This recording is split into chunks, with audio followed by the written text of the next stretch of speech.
Welcome to the Kruger National Park. Hello and welcome to the world-famous Kruger National Park, home of big scary animals named after Mr. Paul Kruger, well known for his prominent facial hair. Hello, I'm ROBwithaB and this is 101 ways to make fire. Okay, today I'm going to show you how to make fire with a flint and steel. Now most of you will probably seen a video on how to use one of these ferrocerium rods using a cotton ball soaked in petroleum jelly.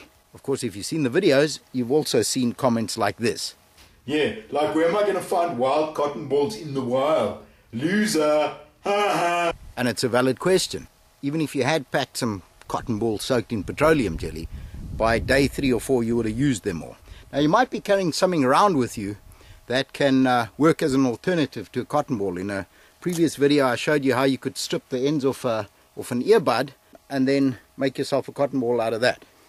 Depending on how long you've been in the bush, you might also have built up significant amount of belly button lint, which I'm gonna, let's see what we can get here.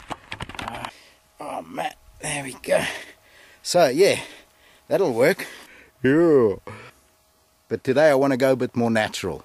So where are you going to find cotton balls in the wilderness, you may ask? And the answer is right here. The first thing you're going to need is a cool hat. Because frankly, with a cool hat, you're always going to manage to pick up some fluff. Let's go and have a look. And there it is. Cotton balls in the wild. In them old cotton field back home. Wild cotton.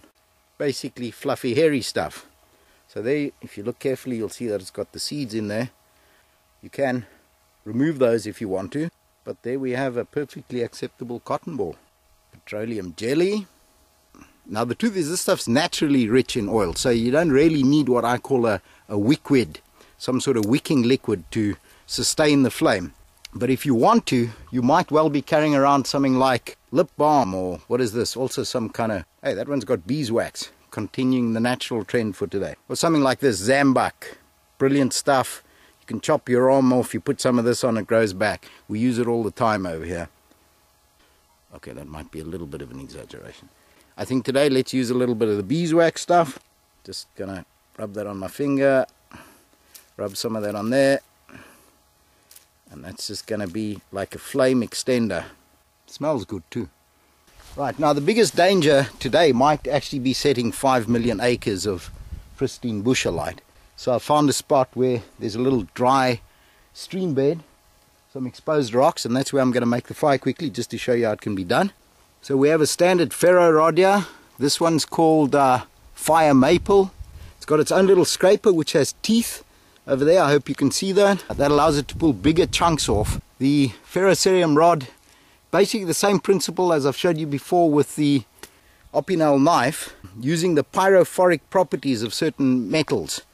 And I actually have that opinel knife with me today as a kind of weapon of last resort in case something jumps me. I might put a link to the Harry Voliter story down in the video description. This one is basically carbon steel. This one is iron and cerium and magnesium. The cerium has a lower ignition point than the iron. Magnesium just to allow it to burn hotter. As far as I know, I'm not an expert. I am not a metallurgist. The truth is, your ferro rod will throw big enough and hot enough sparks that you can get almost any tinder going. But if one had something like a cotton ball with wax or jelly, petroleum jelly, something like that, your tinder could be wet. You could basically make a fire in the rain.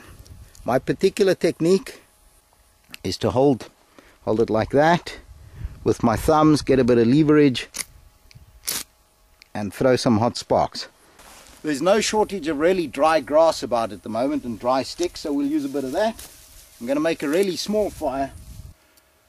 We should be able to get this with a single strike. Let's see, on your marks, get set. Easy peasy. And we have fire. Unga bunga, baby. And let's make sure that we only have one fire, and a small one.